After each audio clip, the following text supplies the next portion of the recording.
আমি হয়তো আমার সন্তানকে আর ফিরে পাবো না। হ্যারিসকে আমি গুলি করতে পারিনি, শুধু বলেছি আমার চোখের সামনে থেকে চলে যাও। কয়েকদিন আর হ্যারিস আসেনি। আমি বিষণ্ণ ভগ্ন হৃদয়ে দিন যাপন করছি। যে মেয়েটির বাড়িতে আছি সে সম্পূর্ণ অন্যরকম, তবে আমি আসার পর মেয়েটির ভীষণ সুবিধা হয়েছে, কারণ ঘর নোংরা থাকে না, কাপড় চোপড় পরিষ্কার করে রাখি, রান্না করে রাখি। হ্যারিস আসে সপ্তাহখানিক পর। হ্যারিস এসেই বলে আপনাকে একটি ইংলিশ লার্নিং কোর্সে ভর্তি করে দেই, তাহলে আপনার বেশ সুবিধা হবে এবং কাজকর্ম করে জীবিকা নির্বাহ করতে পারবেন। আমি রাজি হই এবং সে আমাকে ইংলিশ লার্নিং কোর্সে ভর্তি করে দেয়। আমি প্রতি বিকেলের দিকে যেতাম। আমি তেমন একটা স্মার্ট ছিলাম না, তাই কেউ আমার সাথে তেমন একটা মিশতো না। আর সেখানে বিভিন্ন দেশে থেকে আসা প্রবাসীরা ছিল। আমার দিন মোটামুটি এভাবেই যাচ্ছে। আমার পাউন্ডের কোনো সমস্যা ছিল না, কারণ হ্যারিস আমাকে চলার মতো অনেক পাউন্ড দিত। প্রথম প্রথম কোথাও যেতাম না, কিন্তু 1 মাস পর থেকে একটু একটু করে একা একা হাঁটতে বের হই এবং টুকিটাকি বাজারও করতাম। মেয়েটির সাথে আস্তে আস্তে ভাব বিনিময় হয়। হ্যারিস মাঝে মাঝে আসতো এবং বলতো, সবসময় আসতে পারি না কারণ আপনার কথা পরিবারের কেউ জানে না, জানলে আমার অনেক সমস্যা হবে। আপনি নিজের মতো করে বাঁচুন। আপনার জন্য একটি কাজ ঠিক করেছি, চাইলে করতে পারেন। আমিও রাজি হলাম। কাজটি হলো একটি রেস্টুরেন্টের ধোয়া মোছার কাজ, পরিচ্ছন্ন কর্মী। আমি সেখানে কাজ শুরু করি সকাল 10টা থেকে রাত 1টা পর্যন্ত। খুব পরিশ্রমের কাজ ছিল, তবে বেতন ভালো ছিল। এদেশে সবাই সবার মতো বিজি।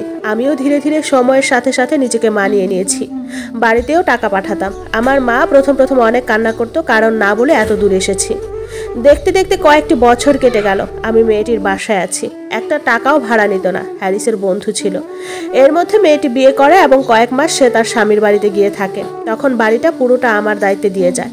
কিন্তু উড়নচণ্ডী মেয়ে ঘন ঘন প্রেমে পড়ে, সংসারটা বেশি দিন টিকেনি, আবার ফিরে আসে। এদেশে এসে আমাকে কোনো ঝামেলায় পড়তে হয়নি, কারণ হ্যারিস ছিল সব সময়। চাকরি করেছি, খেয়েছি, ঘুমিয়েছি। প্রায় 5 বছর পর হ্যারিসের সাহায্যতে আমি এদেশের নাগরিকত্ব পেয়ে যাই। এর মধ্যে একজন সিলেটি আসে জীবনে। লোকটি ট্যাক্সি চালাতো, ভীষণ ভদ্র আর লাজুক। আমি বাসে চড়তাম বেশি, বাসের ভাড়া কম ছিল তাই। এই ট্যাক্সিওয়ালা বিগত 3 বছর ধরে আমাকে দেখছে, কিন্তু তেমন কথা বলতো না। আমার বাসা থেকে একটু দূরে উনি ব্যাচেলার কোয়ার্টারে থাকতো। পথে যা একটু দেখা, কিন্তু কথা হতো না। একদিন উনি আমার বাসায় আসেন এবং আমি বসতে বলি, বাঙালি ভাই বলে কথা। তখন উনি ওনার ফোনটা আমাকে দিয়ে বলে, একটু কথা বলেন তো আমার মায়ের সাথে। আমি বলি, কি বলবো ওনার সাথে, সংকোচ বোধ করছিলাম। উনি বলেন, আরে বলেন না। আমি সালাম দেই। ওনার মা আমায় জিজ্ঞেস করেন কেমন আছি, বাড়ি কোথায়, পরিবারে কে কে আছে, সব কিছু। তারপর আমাকে উনি বলেন, আমার ছেলে তোমাকে পছন্দ হয়েছে, তোমাকে ছেলের বউ বানাতে চাইছি।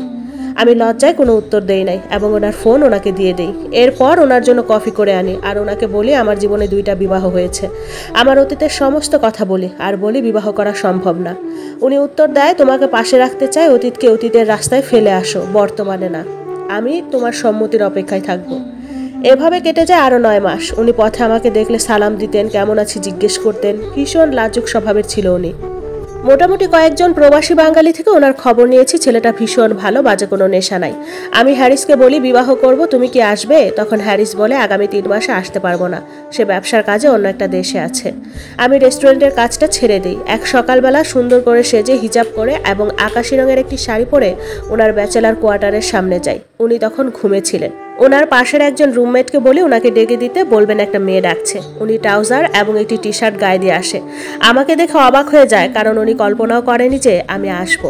আমি বলি, ফ্রি আছেন? আজকে বিয়ে করতে চাইছি, যদি রাজি থাকেন। উনি খুশিতে কি বলবেন ভেবে পাচ্ছে না, শুধু বলছে এভাবে কিভাবে পসিবল, কোনো প্রিপারেশন ছাড়া। আমি বললাম তাহলে চলি। উনি বললেন না দাঁড়ান 5 মিনিট। সে আবার গিয়ে রেডি হয়ে আসে এবং তার ট্যাক্সিতে করে অন্য একটি শহরে যাচ্ছি। ওখানে মসজিদ আছে এবং মৌলভী আছে। আজকে ইসলামিক মতে বিয়ে করব এবং কয়েকদিন পর কোর্ট ম্যারেজ করব। উনি গাড়িতে বসে ওনার মা এবং পরিবারের কয়েকজনকে বললেন। আমি আমার মাকে আগেই বলে রেখেছি। উনি কি করবেন না করবেন দিশা পাচ্ছিলেন না। 2টা বন্ধুকে ফোন করেন এবং বলে তোরা বাসার সামনে থাক, তুলে নিচ্ছি তোদের, আমি বিয়ে করতে যাব তোদের নিয়ে। আমি ওনার কাণ্ড দেখে মুচকি মুচকি হাসছি। এরপর অন্য শহরে আমরা আসলাম। ওনার পরিবারকে ভিডিও কলে রেখেছে। আমার মা বোনদের আমি ভিডিও কলে রেখে ওনার 2টা বন্ধু ছিলেন সাথে। মৌলভী আমাদের বিয়ে পড়ালেন। উনি আমাকে বললেন, হুটহাট করে এমন করলেন, বাসা ভাড়া নেওয়া কেমনি কি করব আজকের মধ্যে, আপনাকে কিছু উপহারও দিতে পারলাম না। আমি বলি দেওয়ার অনেক সময় পাবেন। এরপর ওনার 2 বন্ধু সহ নাস্তা করে ওদের বাসায় নামিয়ে দেয় আর আমাকে নিয়ে মার্কেটে যায়। মার্কেট থেকে একটা নাকফুল, গলার চেইন আর হাতের চুড়ি কিনে পরিয়ে দেয় আর বলেন শাড়ি জামা কাপড় পরে কিনে দিব, বাসা ঠিক করে নেই। আমি বলি আস্তে ধীরে, অসুবিধা নাই, আজকে বাসায় নামিয়ে দিন আমাকে, কোর্ট ম্যারেজটা করে নেই আর আপনিও কোর্ট ম্যারেজের আগে বাসা ঠিক করে নিন। আমাকে আমার বাসায় নামিয়ে দেয়। আর উনি চলে যাওয়ার সময় বারবার আমাকে দেখছিল। ভীষণ লজ্জা পাচ্ছিলাম আর মনে মনে ভাবছি ভালোবাসা বুঝি এভাবেই হয়।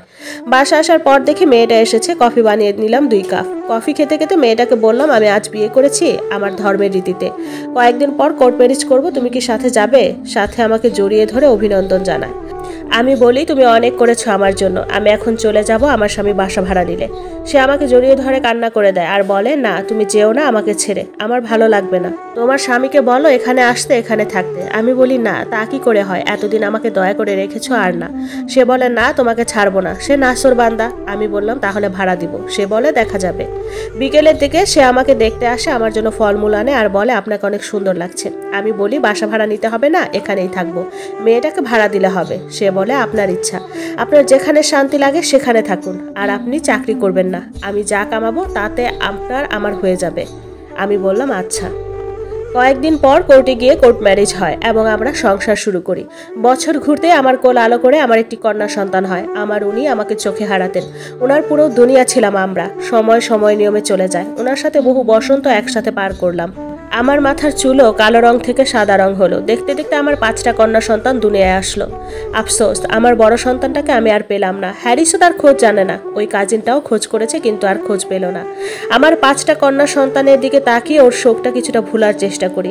আমার উনি বিয়ের প্রথম দিন থেকে যেমন ছিল আজ এত বসন্ত পার করার পরেও তেমনই আছে, কখনো আমাকে কথার আঘাতে কাবু করেনি। হ্যারিস আমার যেমন ক্ষতি করেছে ঠিক তেমনি ভালোও করেছে, এজন্য আজীবন কৃতজ্ঞ হ্যারিসের প্রতি। বিদেশে আমাদের নিজেদের বাড়ি হয়েছে এবং একটি দোকানও হয়েছে। আমি আমার সন্তান এবং আমার উনিকে নিয়ে সুখেই আছি। পরিশেষে এটাই বলতে চাইছি, আমার জীবনে এত দুঃখ যদি না আসতো তাহলে আজকের মতো সুখ আমি পেতাম না, আমার উনিকে পেতাম না। আমি জোরে জোরে চিৎকার করে বলতে চাই আমার একজন উনি আছেন।